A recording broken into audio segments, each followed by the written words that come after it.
boa tarde, meus amores, muito bem-vindos de volta. E tô falando isso porque agora é videozinho novo em tempo real pra vocês, de aulas que não estavam gravadas ainda, tá bom, meus amores? Ou seja, vídeos exclusivos pra todos, tá bom, meus amores? E hoje a gente vai falar de uma doença que é, assim, super comum em idoso, né? É praticamente público-alvo mesmo dessa patologia, que é o mal de Parkinson, tá? Ou doença de Parkinson. Então, né, ela é uma doença lentamente progressiva, né? Ela é degenerativa, ou seja, ela vai ali aos poucos causando dificuldades no organismo do meu idoso, tá? É caracterizada por tremores quando o paciente está em repouso, né? Então é aquela brincadeira que eu faço do tocar pandeiro, né? Ela promove uma rigidez muscular, então eu tenho uma dificuldade para esticar, por exemplo, o meu corpo, a minha mão, né, no caso, o meu braço, tá? Porque o meu músculo torna-se mais rígido, tá? Meus movimentos ficam lentos e diminuídos, então eu falo que às vezes pro pessoa que tem Parkinson conseguir pegar uma caneta, que é uma função básica numa mesa, pode ser algo muito complicado para ele, tá? Só lembrando que esses movimentos diminuídos pra gente é conhecido como bradicinesia, tá? Vocês vão ver que a Pro deixou ali em parênteses. E o paciente que tem Parkinson, ele tem uma instabilidade postural e uma dificuldade para caminhar, tá? Que ele fala aqui que é a marcha. Justamente porque como ele não tá com esse músculo 100%, ele não tem toda a sustentação no corpo que ele deveria ter. Então a marcha dele é mais lentificada, ele caminha com um pouco mais de dificuldade e são pacientes que caminham um pouquinho mais tortinho, tá? Mais baixadinho. A doença de Parkinson afeta cerca de 0,4% das pessoas com menos de 40 anos, 1% de pessoas com idades iguais a 65 ou abaixo de 65 anos, 10% das pessoas com idade igual a 80 ou superior, aliás, inferior a 80, né? E é prevalente mesmo na minha população idosa, tá? Então aí a partir dos meus 80 anos, a probabilidade de eu ter Parkinson é um pouco maior do que comparado com um indivíduo jovem. A média etária do início da doença é ali no auge dos meus 57 anos, então apesar de ser uma doença prevalente em idosos, pode acontecer dos primeiros sintomas vir em pacientes que são os adultos jovens, que a gente fala, tá? O que pouca gente sabe é que existe mais de um tipo de Parkinson, e a gente vai estar relatando um pouquinho sobre eles aqui. Então, né, raramente no slide está escrito DP, gente, DP é doença de Parkinson, tá? Ele vai ocorrendo lá na infância, tá, ou na adolescência, porém pode ocorrer sim, como a gente viu, em 0,4% da minha população. E quando a gente tem um Parkinson nessa população mais jovem, a gente conhece como um parkinsonismo juvenil, tá? Que é um tipo de Parkinson. O início geralmente do parkinsonismo juvenil é entre 21 a 40 anos de idade, tá? Ou a gente pode chamar também esse Parkinson de Parkinson jovem ou precoce, tá? As causas desse caso de Parkinson geralmente são genéticas, tá? Podem ser diferentes as formas, né, do meu Parkinson normal, que todo mundo conhece aí. Quando ela tem um início mais tardio, é porque elas estão progredindo lentamente, tá? E o que é importante ressaltar aqui é que o meu indivíduo jovem, ele é mais tratável do que o meu indivíduo idoso, tá? Isso porque, pense lá, geneticamente falando, fisiologicamente falando, o organismo do jovem, em suma teoria, é para estar com tudo funcionando. Então ele metaboliza melhor as drogas que a gente usa para tratar o Parkinson. O indivíduo idoso, a gente já viu que ele tem uma dificuldade de absorção em alguns fármacos, né? Então, no caso aqui do Parkinson juvenil, o tratamento é mais fácil porque eles reconhecem melhor a dopamina, tá? Que a gente vai ver que é o tratamento aí do Parkinson.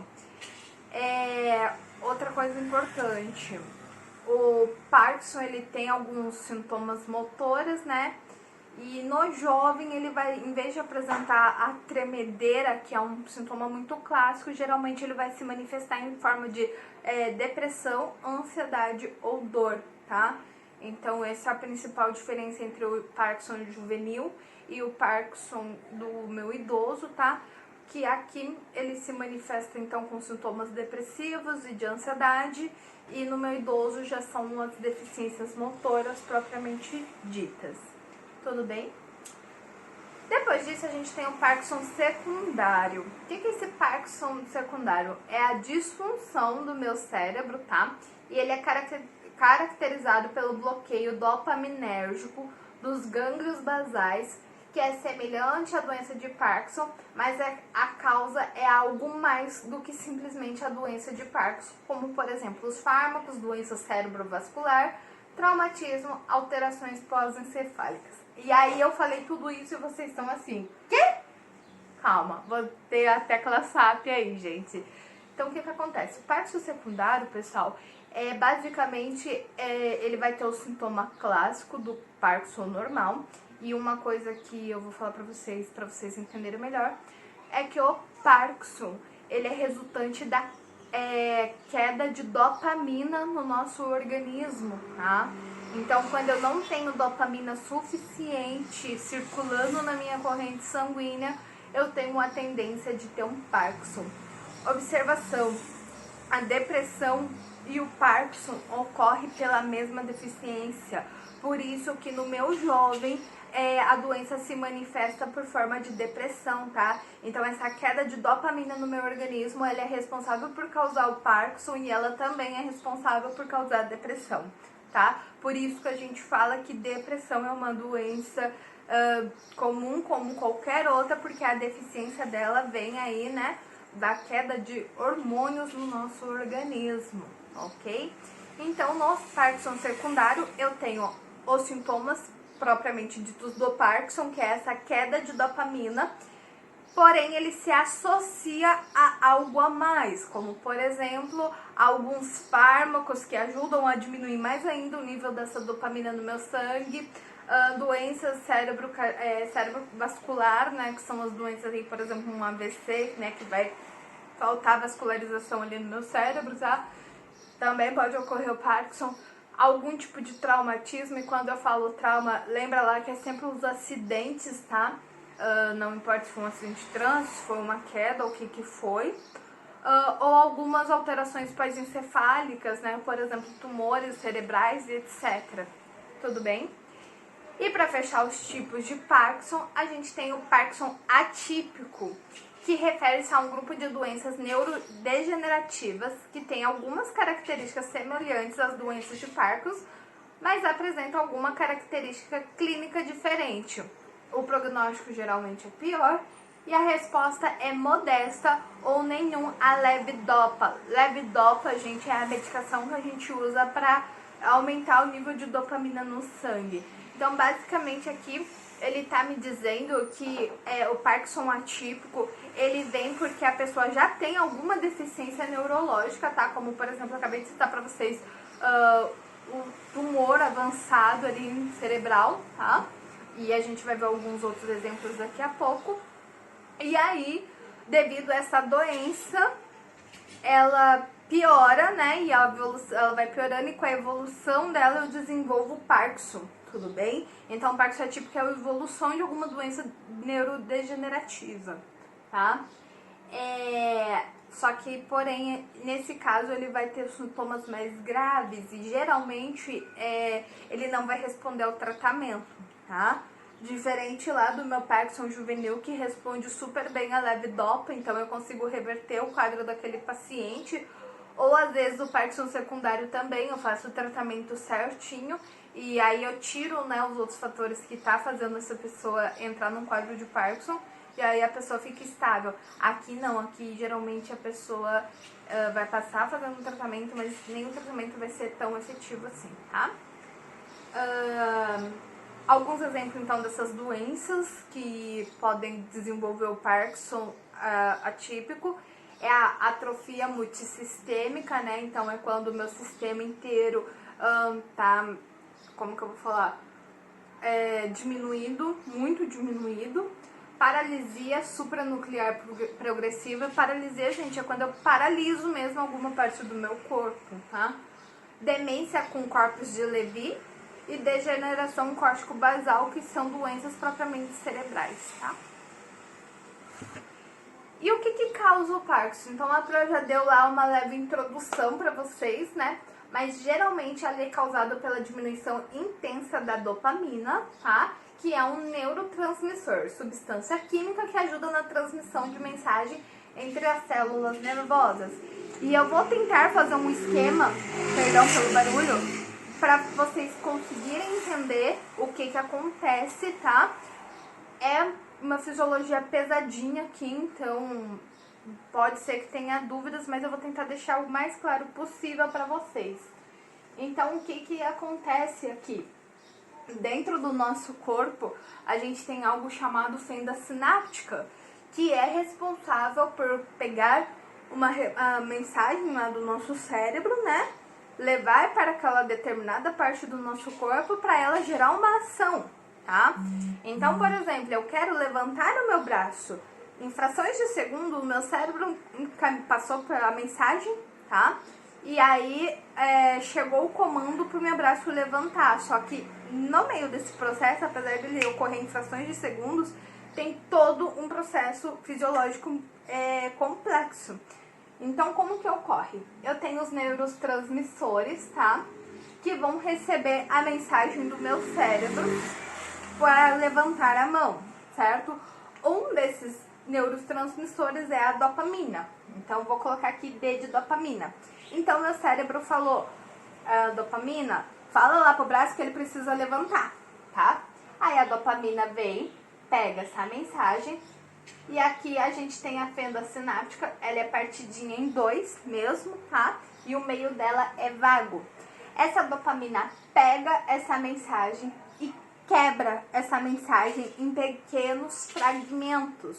Por quê? Porque se ela chegar com essa informação inteira aqui do outro lado, o neuroreceptor que tem aqui não consegue ser compatível com ele. É praticamente como se eu estivesse enfiando uma bolinha dentro de um quadrado. Vou até mudar a figura para vocês entenderem melhor. Então, o que ela faz? Ela quebra essa mensagem aqui e essa mensagem vai caindo em fragmentos aqui que a gente chama de substratos, tá? Substratos. E aí, o que acontece? Metade dessa informação desses substratos continuam enviando a mensagem e vão se ligar aqui no neuroreceptor. E aí esse neuroreceptor vai falar pro braço, levanta, e aí eu consigo levantar o meu braço. A outra parte desses fragmentos que sobraram, elas são recaptadas por um outro neurotransmissor, né? Aliás, outro neuroreceptor que fica aqui na bolsinha, nessa pontinha dessa fenda. E o que acontece? Ele recapita, né, esses fragmentos para recomeçar o processo. O que acontece quando a gente tem uma deficiência, que é o que faz a gente ter o Parkinson ou a depressão, é que esse neurotransmissor aqui, receptor, desculpa, ele para de receber informações por um motivo desconhecido, que ninguém entendeu ainda o que ocorre para parar esse mecanismo, tá? Porque ele acontece do dia pra noite, então o ser humano tá super bem e de repente esse neuroreceptor para de funcionar. E aí ele não consegue recaptar, né, esses fragmentos que sobraram no meio dessa fenda sináptica. O que acontece? Eu começo a ter acúmulos de dopamina aqui no meio, tá? E se a dopamina tá ficando presinha aqui, quer dizer que ela não tá chegando aqui para exercer o comando dela, por isso que a gente tem a fraqueza muscular.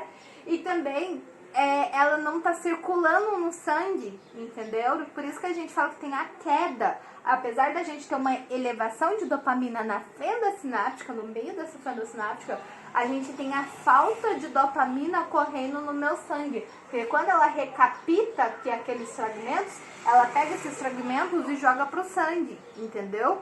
Se ela tá parando aqui, eu não tenho esse processo fazendo, eu não tenho dopamina no meu sangue, tudo bem? Desculpa, gente. É que tá muito barulho aqui. Enfim, deu pra entender isso daqui? Então, gente, o que acontece é exatamente isso. Eu fico acumulando dopamina na fenda sináptica, essa dopamina não circula no meu sangue e por isso eu tenho a falta de dopamina no meu corpo e com isso eu começo a ter a depressão ou o Parkinson, tudo bem? Geralmente em pacientes novos vai gerar depressão e em pacientes velhos vai dar o Parkinson. A dopamina ela ajuda na realização de movimentos voluntários do corpo de forma automática, ou seja, não precisamos pensar em cada movimento que os nossos músculos realizam. Por exemplo, eu não preciso falar para o meu corpo, nossa, agora eu vou levantar o meu braço. Não, eu simplesmente levanto o meu braço, tá? E graças à presença dessa substância em nosso cérebro, né, que ocorre todo esse mecanismo. Na falta dela, particularmente numa pequena região encefálica chamada substância negra, e é isso que é importante vocês saberem, tá? Que é isso também que vai diferenciar um pouco o Parkinson da depressão. O controle motor do indivíduo é perdido, ocasionando sinais e sintomas característicos. Ou seja, quando eu tenho a diminuição da dopamina lá na substância negra do meu cérebro, eu vou evoluir para o Parkinson. Quando eu tenho a diminuição da dopamina em outra região do meu cérebro, ele vai acarretar na depressão. Tudo bem? Fora aqueles dois sintomas que eu já tinha falado, que na pessoa jovem provavelmente vai ser a depressão e no idoso o Parkinson. Com o envelhecimento, todos os indivíduos saudáveis apresentam a morte progressiva das células nervosas que produzem dopamina. Então, aqui, gente, o que é importante ressaltar é que a dopamina é produzida pelas nossas células nervosas, tá? E conforme a gente vai envelhecendo, essas células morrem naturalmente, isso é normal. Consequentemente, ela já vai diminuir muito os seus níveis de dopamina no meu corpo, porque eu não tô tendo aquela produção excessiva que eu tinha antes. No ritmo muito acelerado, elas acabam por manifestar sintomas de doença. Então, quando eu tenho assim, uma morte de células nervosas muito brusca e rapidamente, a tendência é eu apresentar os sinais de Parkinson mais facilmente, tudo bem? Só que não dá pra me saber, tipo, minhas células vão viver ou vão morrer, porque isso varia de corpo para corpo. Não se sabe exatamente quais os motivos que vão levar a essa perda progressiva e exagerada das células nervosas, tá? Muito embora o empenho dos estudiosos deste assunto seja muito grande. Então, os cientistas estão tentando descobrir duas coisas. Primeiramente, por que esse Opa, desculpa, gente. Só um minuto, gente, deu branco. Esse neuroreceptor para de funcionar da noite pro dia. E o outro fator que eles estão estudando para tentar descobrir é por que as nossas células nervosas começam a morrer muito rapidamente da noite pro dia, tá? Admitimos que mais de um fator deve estar envolvido, né, nessa morte dessa célula, tá? O que vai desencadear a minha doença. Esses fatores podem ser genéticos ou até mesmo ambientais, né, relacionados ao tipo de comportamento que eu tenho com o meu hábito de vida. Etiologia. É provável que haja predisposição genética, então o Parkinson está muito ligado à genética, tá? Pelo menos em alguns casos de doença de Parkinson. Cerca de 10% dos pacientes têm a história familiar de doença de Parkinson já previamente. Então, geralmente, meu avô teve, meu pai teve, minha mãe teve e provavelmente eu teria. Vários genes anormais foram identificados, então a gente vê aqui que na hora que a gente teve ali a constituição do nosso corpo pela genética, né, os genes que gerou a gente, seja ele do meu pai ou da minha mãe, acabou tendo algum tipo de erro. A herança autossômica dominante para alguns genes e a autossômica recessiva para outros. Aqui ele só está comparando um gene com o outro, não é nosso foco, tá? Nas formas genéticas, a idade no início tende a ser mais jovens, mas o curso é tipicamente mais benigno do que o DP no início tardio, presumivelmente não genética. Então foi aquilo que eu falei, quando eu tenho um indivíduo jovem com doença de Parkinson, ele é mais fácil reverter esse quadro, porque provavelmente Ele não é um caso genético, ele está associado a algum fator ambiental, pode ser o uso de alguma medicação, alguma coisa assim que está causando aquele parto. Então eu trato, ele fica bom. Agora no idoso fica mais complicado eu tratar esse parto. Sinais e sintomas. Os principais sinais e sintomas, da doença de Parkinson é a lentidão motora, que é a bradicinesia, que eu falei pra vocês, né, que é a dificuldade ali de controlar meus músculos, rigidez entre as articulações do meu punho, então eu não consigo mais fazer movimentos, né, cotovelo e ombro, coxa, tornozelo, tremores em repousos, então às vezes o meu idosinho tá sentadinho ali na poltrona e eu começo a ver ele, a mãozinha tremendo, tá? Geralmente eles são notados em membros superiores e predominantes em um lado do corpo quando comparado com o outro. Então, dificilmente eu vou ver ele bater na mesma proporção as duas mãozinhas. Sempre a direita ou a esquerda vai estar tremendo um pouquinho mais, tá? E finalmente o desequilíbrio, né? Porque eu não tô, né, conseguindo ter mais a rigidez para sustentar o meu corpo. Estes são os chamados sintomas motores da doença, mas podem ocorrer também os sinais não motores, como a diminuição do meu olfato, alterações intestinais, né? Porque conforme eu vou perdendo meu equilíbrio, eu fico mais tempo acamada, minha função intestinal começa a dar uma paralisadinha ali, tá? E alterações no meu sono, tá? Na maioria dos pacientes, os sinais e sintomas de Parkinson começam de forma insidiosa, ou seja, da noite para o dia. O tremor, geralmente em repouso, em uma das mãos, geralmente é o primeiro sintoma que a gente vai ver. E ele é caracterizado, por ser lento e grosseiro. Então, o paciente ele não vai começar a bater na mão com tudo. Às vezes ele vai só, né, dar uns colapsos. Ser máximo em repouso, diminuindo a movimentação, e geralmente ele é ausente quando a pessoa está dormindo. Então ele é predominante em pessoas que estão em repouso apenas, tá? Ele pode aumentar por tensão emocional ou fadiga, tá? Muitas vezes envolve o punho e os dedos da mão, às vezes envolve o polegar movendo-se contra o dedo indicador. Então, geralmente, às vezes pode acontecer dele nem tremer, ele ter só esse movimento. Tipo, esse dedão fica batendo aqui no indicador, tá? Como quando as pessoas rolam uma pílula na mão ou seguram um pequeno objeto, né? Então, às vezes, ele pode acontecer, né? Tá aqui, tá segurando e ele tá mexendo aqui. Normalmente, as mãos ou os pés são afetados primeiros. Na maioria das vezes de forma simétrica, né? Ou seja, um lado mais predominante do que o outro. A mandíbula e língua também podem ser afetadas, mas a voz vai ficar estável. O tremor pode se tornar menos proeminente à medida que essa doença evolui. Então, conforme essa doença está evoluindo, ele vai perdendo totalmente a sensibilidade, então até parar de tremer ele pode parar, tá? Diagnóstico. Principalmente feito pela avaliação clínica, né, com base nos sintomas motores do paciente. O diagnóstico da doença de Parkinson ele é suspeito em pacientes com tremor em repouso, né, diminuição de movimentos e rigidez. Durante o teste de coordenação dedo-nariz aqui, né, aquele movimentinho que a gente faz, o tremor vai desaparecer ou vai ficar, né, mais evidente do membro que está sendo testado.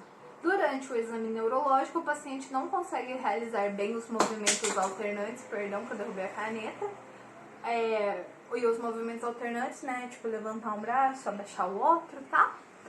Ou movimentos rapidamente sucessivos, então se eu ficar pedindo pra ele abaixa, levanta, ele não vai conseguir, tá? A sensação e a força em geral estão normais, então ele vai conseguir sentir tudo normalmente, e se eu vou pedir pra ele apertar minha mão, ele tem força, tá? Os reflexos estão normais, mas podem ser de difícil obtenção devido ao tremor ou à rigidez acentuado. E aqui, gente, reflexo que ele quer dizer, eu vou dar um exemplo que vocês conhecem bem. Sabe aquela história de catar um martelinho e bater no joelho? Geralmente quando a gente faz isso, a nossa perna dá um chutinho. Isso é real, tá? É um teste de reflexo que a gente tem. O idoso com Parkinson, a pessoa que tem Parkinson, ela vai ter o reflexo se você bater ali com o martelinho, porém ele não vai chutar imediatamente. Eu vou bater, ele vai demorar, mas ele responde, tá? A redução e diminuição dos movimentos por causa da doença de Parkinson devem ser diferenciadas da diminuição dos movimentos e espasticidade por lesões de trato córtico-espinhais. O que ele quer dizer aqui? Eu não posso confundir a minha doença de Parkinson, os sinais de doença de Parkinson, com uma, por exemplo, fratura de coluna, tá? Esse córtico-espinhais é fraturas lá na minha espinha, tá? Porque eles são bem semelhantes, os sintomas, porém a gente vai ver que tem umas pequenas diferenças. Ao contrário da doença de Parkinson, as lesões no trato córtico-espinhal vão causar o quê? Paresia. Então geralmente quando eu tô com alguma parte da minha espinha quebrada, eu vou ter a fraqueza de um membro, uma fraqueza excessiva mesmo, esse membro não vai estar funcionando corretamente. E se isso é temporário, a gente chama de paresia. E se ele perdeu o movimento total, a gente fala que é uma paralisia, tá? Preferencialmente nos músculos antigravitacionais distais, ou seja, geralmente nas minhas mãos e pés, tá? Hiperreflexia. Então, ao contrário do paciente que tem Parkinson, o paciente que tem uma fratura de coluna, ele tem um reflexo muito bom. Então, se eu bater um martelinho, ele vai chutar praticamente imediatamente, tá?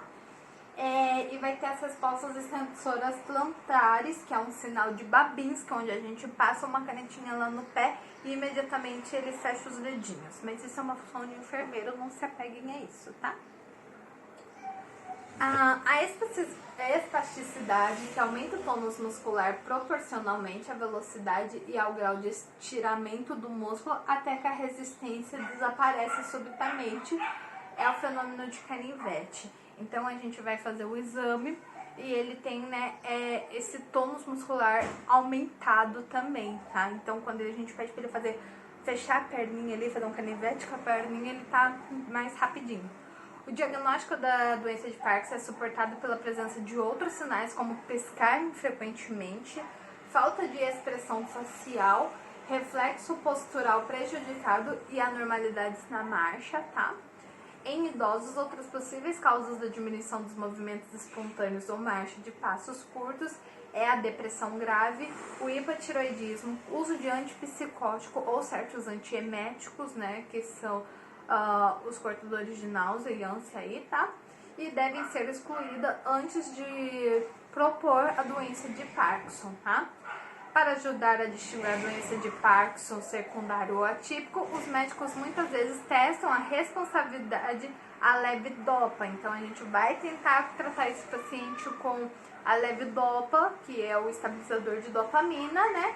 Se ele tiver uma resposta boa, provavelmente é um Parkinson normal. Se ele não tem uma resposta tão legal, provavelmente é um Parkinson atípico ou secundário, tá? Uma resposta extensa e sustentada suporta fortemente a DP, ou seja, se esse paciente responder essa levodopa, é porque ele tem doença de Parkinson.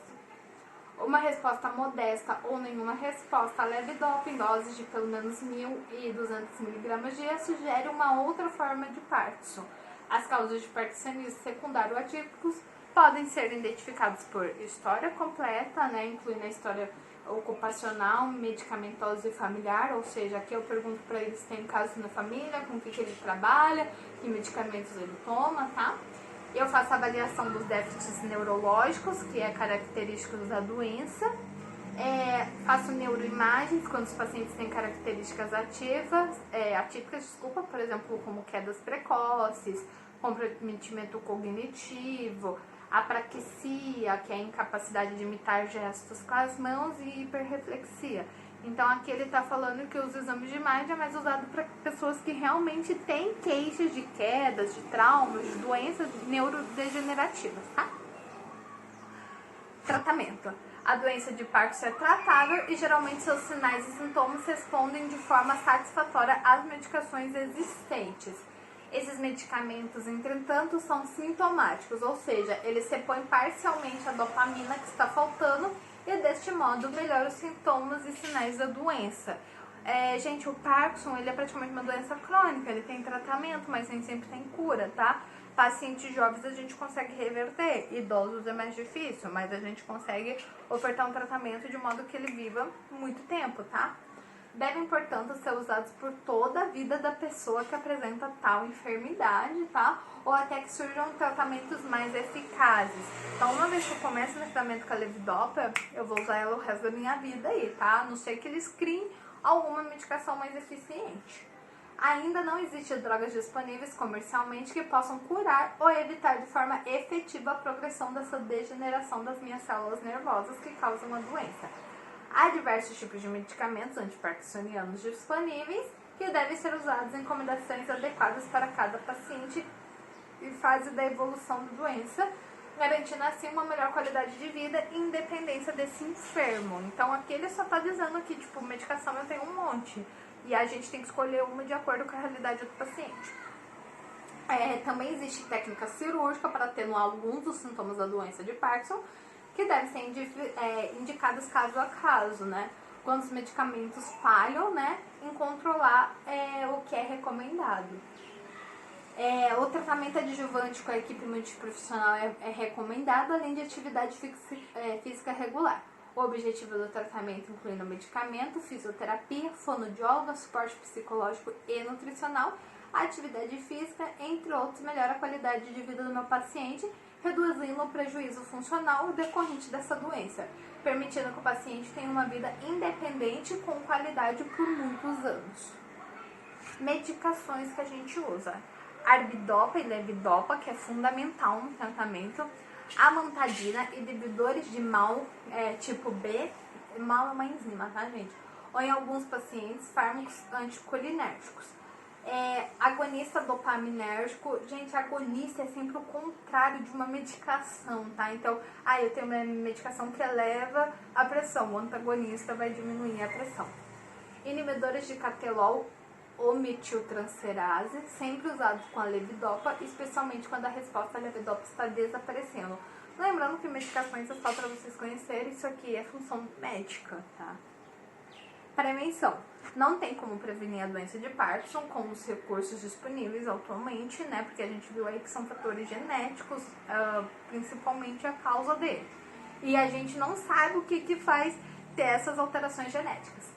Embora hoje seja possível identificar indivíduos com alto risco de conversão para Parkinson, por exemplo, portadores assintomáticos de genes patogênicos, as estratégias medicamentosas e com outras terapias alternativas ainda não se mostraram eficazes para prevenir a progressão da doença. Então aqui ele está me dizendo que a gente identificar um grupo que pode evoluir para Parkinson é um único modo de a gente prevenir essa doença. Então, por exemplo, pessoas que já têm deficiência em genes, elas são mais propensas a ter o Parkinson, tá? E era isso, gente. Essa aulinha acabou, temos mais uma. Beijinhos.